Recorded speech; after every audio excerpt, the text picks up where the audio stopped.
ఓం నమో వెంకటేశాయ.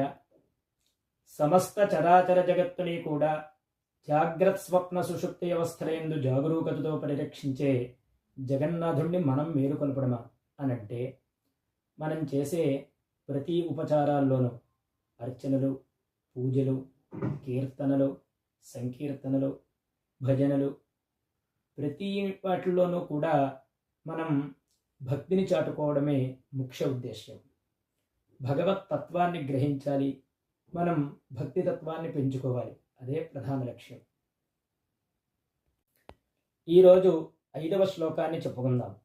అత్ర్యాది సప్త ఋషయః సముపాస్య సంధ్యాం ఆకాశ సింధు కమలాని మనోహరాణి ఆదాయ పాదయుగమర్చయితుం ప్రపన్నాః శేషాద్రిశేఖర విభో తవ సుప్రభాతం.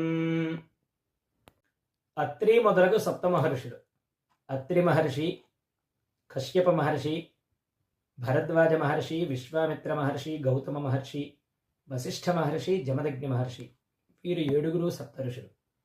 వీళ్ళు వాళ్ళ సంధ్యావందనాది అనుష్ఠానాన్ని ముగించుకుని ఆకాశగంగ నుండి నీ పాదాల చెంతకు కమలాలను పట్టుకుని నీ ద్వారం దగ్గర వేచి ఉన్నారు.